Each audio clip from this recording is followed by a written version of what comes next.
Hello friends, ഇവർ വിവാഹിതരായാൽ എന്ന സീരിയലിൻ്റെ ഏറ്റവും പുതിയ റിവ്യൂ ആണ്. അത് നമ്മുടെ സൗഭാഗ്യ അവർ വീട്ടിലിരിക്കുമ്പോൾ മുറ്റത്ത് വന്നിരിക്കാൻ കേട്ടോ. ആ സമയത്ത് എല്ലാവരും വന്ന് നിൽക്കുന്നുണ്ട്. നമ്മുടെ മാധവനും സംഗീതയും എല്ലാവരും ഉണ്ട്. അപ്പോൾ സംഗീതയോടും മാധവനോടും എടുത്തെടുത്ത് ചോദിക്കുകയാണ് മുത്തശ്ശി, അതേ സംഗീതേ, നിൻ്റെ മകൻ അജയന് വേണ്ടിയിട്ട് നമ്മൾ അഞ്ജനെ ആലോചിച്ചിരുന്നല്ലോ, അതിൽ നിനക്ക് എതിർപ്പൊന്നും ഇല്ലല്ലോ? എനിക്ക് എന്ത് എതിർപ്പ്? ഒന്നുമില്ല. അവൾ ഈ വീട്ടിലെ തന്നെ കുട്ടിയല്ലേ. അതല്ല, അജയനോട് ഒന്നും കൂടെയൊക്കെ ഒന്ന് ചോദിക്കണോ? ഞാനിനി നിർബന്ധിച്ച് അവനെ കൊണ്ട് ചെയ്യിക്കുന്നത് പോലെ ആവരുത്. അവന് പൂർണ്ണ സമ്മതമാണെങ്കിൽ മാത്രം മതി കേട്ടോ. അവന് പൂർണ്ണ സമ്മതമൊക്കെ തന്നെയാണ്. അമ്മ അങ്ങനെയൊന്നും ചിന്തിക്കണ്ട.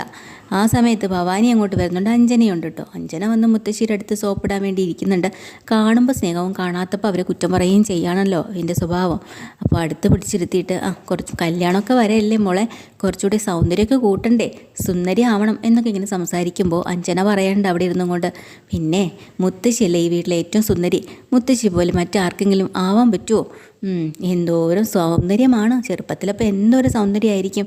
അപ്പോൾ സംഗീത ഉടനെ ഭവാനിയും പറയാം, അത് ശരിയാ, അമ്മയെപ്പോലെ അമ്മ മാത്രമേ ഉള്ളൂ, ഇതുപോലത്തെ ഒരു സൗന്ദര്യം ഇവിടെ വേറെ ആർക്കും ഇല്ല, ആർക്കും കിട്ടിയിട്ടില്ല എന്ന് പറയുമ്പോൾ ഉടനെ ഭവാനി പറയാം, ആർക്കും കിട്ടിയിട്ടില്ല എന്നൊന്നുമില്ല, മക്കളായ ഒരാൾക്ക് കിട്ടിയിട്ടുണ്ട്, സാഗറിന്, അതായത് അഞ്ജനയുടെ അച്ഛനും ഭവാനിയുടെ ഭർത്താവും. അത് ശരിയാ, സാഗറിന് മൂക്കും കണ്ണും ചിരിയും ഒക്കെ ഏകദേശം അമ്മയെപ്പോലെ തന്നെയാണ്. അതുമാത്രമല്ല, എപ്പോഴും മുത്തശ്ശി അമ്മയെക്കുറിച്ച് ഇങ്ങനെ പറഞ്ഞുകൊണ്ടേയിരിക്കും സാഗർ ഉണ്ടായിരുന്ന സമയത്ത്. അതൊക്കെ പോട്ടെ, ഇനിയിപ്പോൾ പറഞ്ഞിട്ട് കാര്യമൊന്നുമില്ലല്ലോ. അപ്പോൾ സത്യം വരുന്നുണ്ട് അങ്ങോട്ട്, അജയും വരുന്നുണ്ട് കേട്ടോ.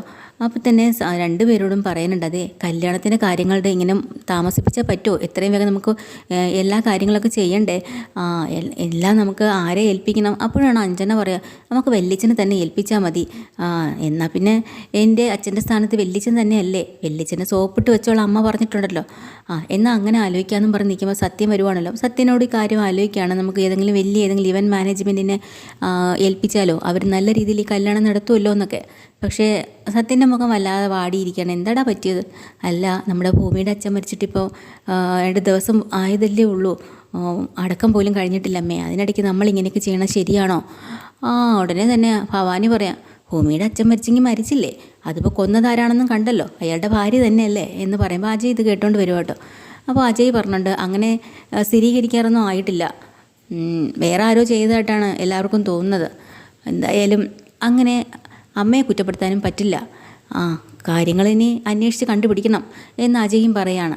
അപ്പോൾ തന്നെ സത്യം പറയണം, അമ്മേ, ഭൂമി ഈ വീട്ടിലെ കുട്ടിയെ പോലെയല്ലേ നമ്മൾ കണ്ടത്, അമ്മയ്ക്ക് അവളെ വലിയ സ്നേഹമല്ലേ, അവളെ വീട്ടിൽ ഇത്രയും വലിയൊരു ആപത്ത് വരുമ്പോൾ നമ്മൾ നമ്മുടെ സന്തോഷങ്ങൾ മാത്രം കണ്ടാൽ മതിയോ?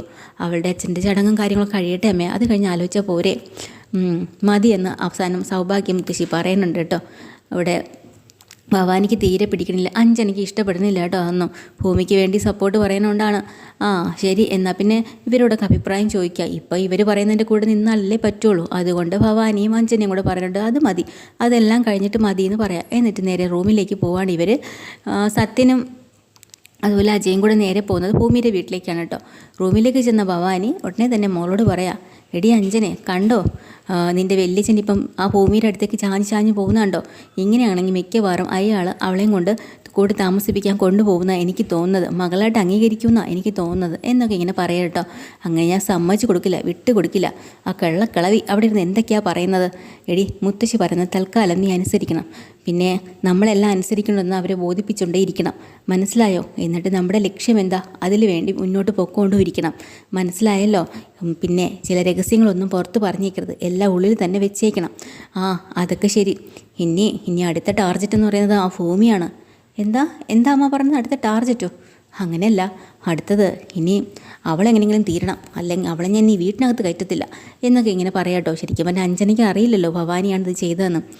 അത് കഴിഞ്ഞ് നമ്മുടെ അജയും അതുപോലെ സത്യനും കൂടെ ഭൂമിയുടെ വീട്ടിലൊക്കെ പോയതിന് ശേഷം നമ്മുടെ ഭൂമിയാണെങ്കിൽ നേരെ പോലീസ് സ്റ്റേഷനിലേക്ക് വരുന്നുണ്ട് കേട്ടോ. അവിടെയാണെങ്കിൽ കോഫി ഹൗസ് ആണെങ്കിൽ നേരെ അടഞ്ഞു കിടക്കുകയാണ്. അതിൽ സങ്കടമാവുന്നുണ്ട്. അജയ് സ്റ്റേഷനിൽ ഇരുന്നും കൊണ്ട് ജനലിലെ കർട്ടൻ ഇങ്ങനെ മാറ്റി നോക്കുകയാണ്. നേരെ ഫ്രണ്ടിൽ കോഫി ഷോപ്പാണല്ലോ, എപ്പോഴും അവിടെ ഭൂമിയെ കാണാമല്ലോ, സൗണ്ടും ബഹളവും ഒക്കെ ആയിരുന്നു. ഇതിപ്പോൾ അടഞ്ഞു കിടക്കുമ്പോൾ നമ്മൾ അജയനും ചെറിയൊരു വല്ലാത്ത വിഷമമുണ്ട്. ആ സമയത്താണ് ഈ പുള്ളിക്കാരി വരുന്നത് കേട്ടോ. ഭൂമി ഓട്ടോയിൽ വന്നിറങ്ങാണ്. പോലീസുകാരെയൊക്കെ കാണുമ്പോൾ എല്ലാവരും സഹതപിക്കുന്നുണ്ട്. എന്തായാലും ഇങ്ങനെയൊക്കെ വന്നല്ലോ, വിഷമിക്കണ്ട, അമ്മ ഇപ്പോൾ ജയിലിലാണെന്നും പറഞ്ഞ് വിഷമിക്കണ്ട, അമ്മ തെറ്റുകാരിയല്ലെന്ന് ഞങ്ങൾക്ക് എല്ലാവർക്കും അറിയാം, എങ്ങനെയെങ്കിലും അമ്മയെ നമുക്ക് പുറത്ത് കൊണ്ടുവരണം.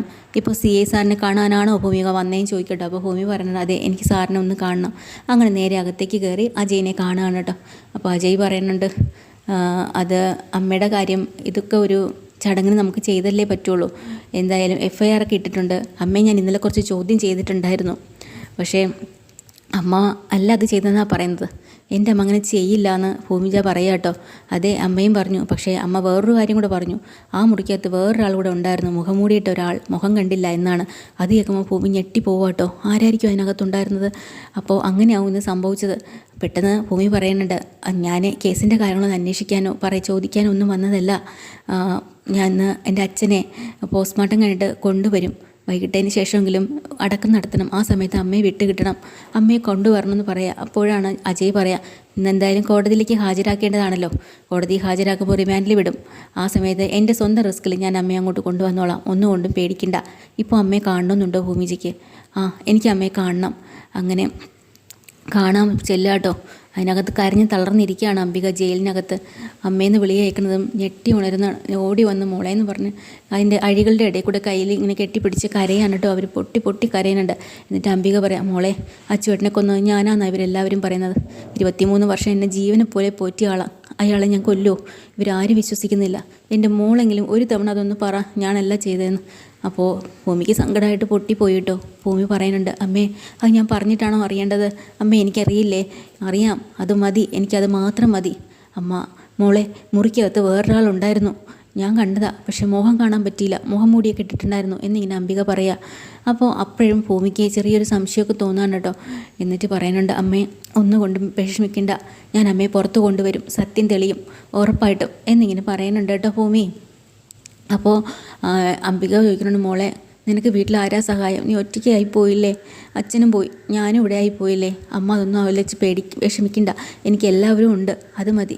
പിന്നെ അച്ഛന് പോസ്റ്റ്മോർട്ടം കഴിഞ്ഞ് ഇന്ന് കൊണ്ടുവരും. അപ്പോൾ ചടങ്ങിനൊക്കെ വേണ്ടിയിട്ട് അമ്മയെ വിട്ടു തരണമെന്ന് ഞാൻ അപേക്ഷിക്കാൻ വേണ്ടി വന്നതാണ് CI സാറിന്. അമ്മയെ കൊണ്ട് വന്നോളാമെന്ന് പറഞ്ഞിട്ടുണ്ട്. അതൊക്കെ കേൾക്കുമ്പോൾ തന്നെ ഇവർക്കങ്ങ് മനസ്സ് പൊട്ടി. രണ്ടുപേരും കൂടെ കെട്ടിപ്പിടിച്ച് നിന്ന് ആ ജയിലിൽ നിന്ന് ഒത്തിരി കരയാട്ടോ. അതെല്ലാം കഴിഞ്ഞ് അന്ന് വൈകിട്ട് പോസ്റ്റ്മോർട്ടം ഒക്കെ കഴിഞ്ഞ് അച്ചു തൻ്റെ ബോഡി കൊണ്ടുവരുവാണ്. അവിടെ വെച്ചിട്ട് തന്നെ ചടങ്ങും ഒക്കെ ഭൂമി തന്നെയാണ് ചെയ്യുന്നത് കേട്ടോ. കൂടെ എല്ലാത്തിനും നല്ല സപ്പോർട്ടായിട്ട് അജയും സത്യനും ഉണ്ട്. അങ്ങനെ അവർ തന്നെയാണ് ഇതെല്ലാം കൂടെ നിന്നെല്ലാം ചെയ്യുന്നത്.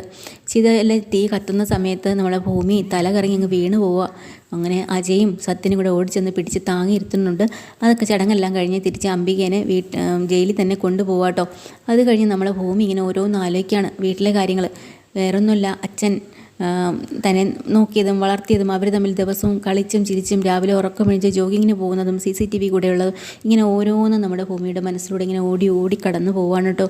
അത്രയും മനസ്സ് പൊട്ടി സങ്കടപ്പെട്ട് ആണ് ഭൂമി ഇരിക്കുന്നത്. ഇന്നത്തെ എപ്പിസോഡ് ഡീറ്റെയിൽഡ് എപ്പിസോഡുമായിട്ട് വീണ്ടും വരാം. ചാനൽ ഇഷ്ടമായ ലൈക്ക് ചെയ്യുക, സബ്സ്ക്രൈബ് ചെയ്യുക. താങ്ക്